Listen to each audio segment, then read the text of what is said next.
Sekarang pertanyaan saya sederhana, Bang. Kalau Anda mengatakan hidup seperti Yesus, maka dia akan memperoleh hidup yang kekal.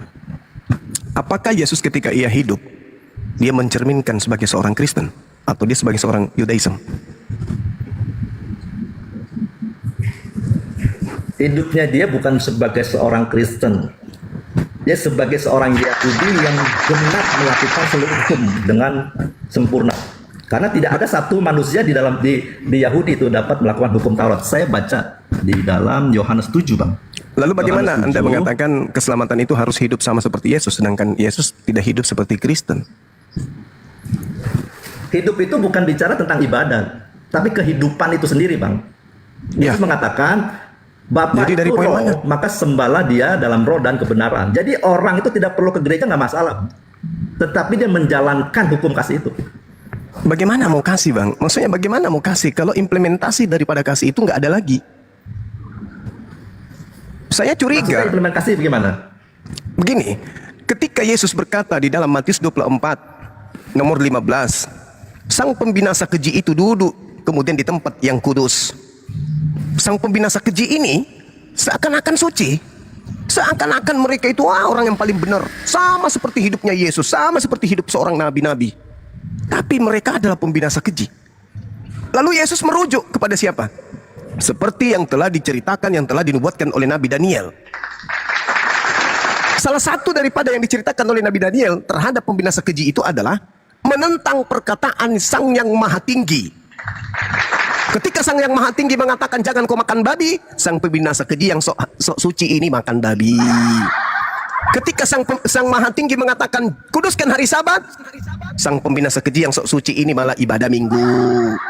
Ketika pencipta Sang Maha Tinggi ini mengatakan sunatkan kulupmu, maka penggantinya diganti lagi sang pembinasa keji ini kulup hati aja. Yesus sendiri yang mengatakan apabila engkau melihat sang pembinasa keji duduk di tempat yang suci, sok suci, sok paten, sok hebat, tapi semua perilakunya bertentangan dengan perintah Sang Yang Maha Tinggi. Ia akan menganiaya orang-orang yang suci, milik Yang Maha Tinggi. Ia berusaha untuk mengubah waktu dan berusaha mengubah hukum-hukum. Lalu dikatakan lagi di dalam Daniel 11 nomor 31, tentaranya akan muncul, pasukannya akan muncul, murid-muridnya akan muncul, pengikutnya akan muncul. Mereka akan menajiskan, mereka akan mengotori tempat-tempat yang suci, menghapuskan korban sehari-hari. Tak ada lagi korban sehari-hari dibuatnya, karena menurut dia cukup sekali saja adalah persembahan, yaitu Yesus Kristus. Inilah orang-orang yang dinubuatkan oleh Yesus yang duduk di tempat suci. Tapi mereka adalah sang pembinasa keji, mengajarkan manusia meninggalkan semua firman Tuhan, meninggalkan semua hukum Tuhan. Tapi mereka nggak sadar Adam dilemparkan dari surga, dari Gan Eden menuju ke bumi hanya karena melanggar satu perintah. Mereka melanggar seluruh perintah, lantas mereka bermimpi masuk ke surga. Ini lelucon. Adam diusir, katanya akibatnya mewariskan dosa-dosa kepada keturunannya, padahal cuma dilarang makan satu buah. Lah Kristen seluruh makanan yang dilarang dimakan. Kalau Adam aja dikutuk, diusir, keturunannya kemudian mewariskan dosa, lalu apa hukuman untuk Kristen ini selain neraka jahanam kekal di sana?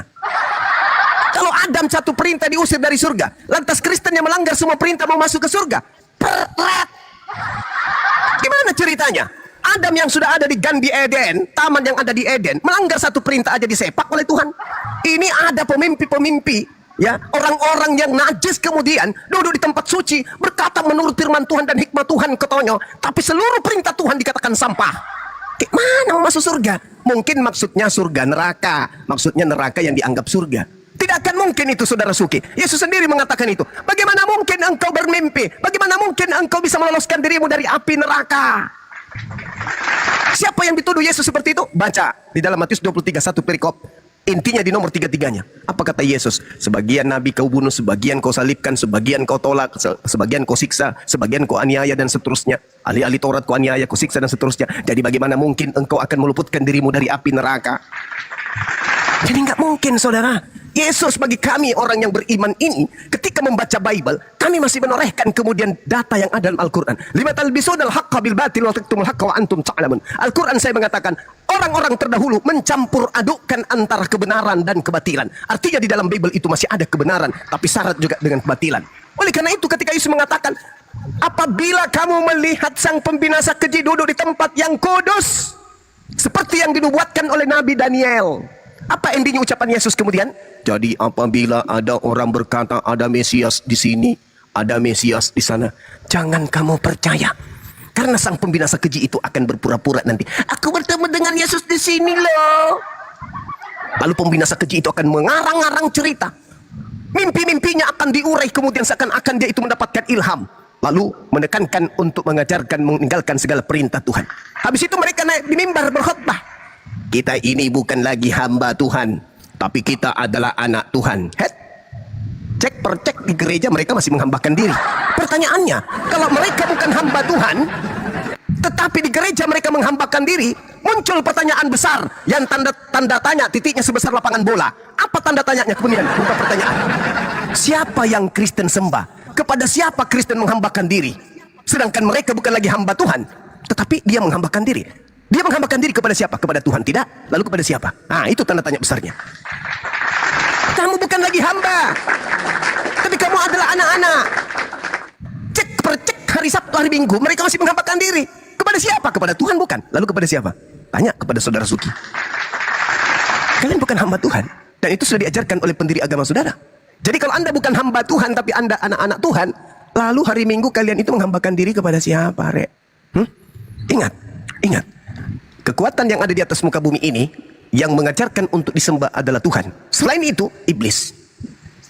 Ketika ajaran Tuhan sudah dihapuskan, dengan embel-embel kita ini sudah dimerdekakan, kita ini bla bla bla bla bla bla, berarti iblis sudah berhasil memperdaya Anda. Karena Tuhan tidak akan mungkin membiarkan kemudian manusia hidup di atas muka bumi ini tanpa tuntunan.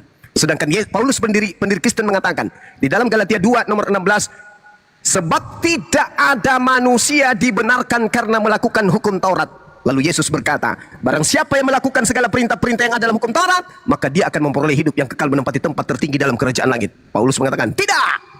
Tak ada seorang pun yang dibenarkan karena melakukan hukum Taurat. Kata Yesus lagi, tidak. Barang siapa yang meniadakan hukum Taurat meskipun yang paling terkecil dan mengajarkan kepada orang lain untuk menghilangkan hukum Taurat itu, maka dia akan menempati tempat terhina dalam kerajaan Tuhan. Paulus mengatakan, tidak. Jika ada kebenaran dalam hukum Taurat, maka sia-sialah kematian Kristus. Yesus mengatakan, tidak juga. Barang siapa yang melakukan segala perintah yang ada dalam hukum Taurat dan mengajarkan kepada orang lain, maka dia akan menempati tempat tertinggi di dalam kerajaan langit. Mana yang harus kita dengar? Yesus atau Paulus? Ini. Di mana Kristen berpijak? Di Paulus dong. Karena Yesus melarang makan babi. Yesus minta agar muridnya itu taat kepada Tuhan. Mengenal Tuhan sebagai satu-satunya Tuhan dan mengenal dirinya sebagai Rasul Tuhan adalah sama dengan melakukan segala pekerjaan yang Yesus lakukan. Tadi saya tanya, saudara Suki yang mulia, adakah Yesus itu hidup sebagai orang Kristen? Tidak. Tapi kenapa Anda mengatakan kita harus hidup sama seperti Yesus? Maksudnya bukan dari segi perbuatan. Lalu dari segi apa? Dari segi hayalan. Dari segi perasaan. Dari segi ilusi. Dari segi halusinasi. Dari segi angan-angan. Tidak mungkin. Yesus mengatakan Yohanes 14 nomor 12, Yohanes 10 nomor 27. Apa kata Yesus? Barang siapa yang mengasihi aku, barang siapa yang percaya kepadaku, barang siapa yang mengaku muridku, dia akan melakukan segala apa yang pernah aku kerjakan dan segala apa yang aku perintahkan. Jadi Anda ini seorang pemimpi, sama seperti Paulus, bermimpi aja terus, melihat cahaya, dipikir Tuhan yang datang kepadanya. Belum ada yang memperkenalkan diri. Siapakah engkau Tuhan? Kenapa dia tidak mengatakan, siapakah engkau bacok? Siapakah engkau tante? Siapakah engkau kuda? Kenapa lari ke Tuhan? Dari mana Paulus tahu kalau ada suara dan ada cahaya seketika itu Tuhan? Akulah Yesus. Ya, settingan film karton. Jadi begitu saudaraku Suki. Yesus mengatakan, apabila kamu melihat sang pembinasa keji duduk di tempat yang kudus. Siapakah itu? Pembinasa keji adalah dia yang menggiring manusia untuk meninggalkan perintah Tuhan. Seperti iblis, menggiring Adam untuk meninggalkan perintah Tuhan. Seperti Paulus, menggiring manusia untuk meninggalkan segala perintah Tuhan. Itulah dia. Demikian.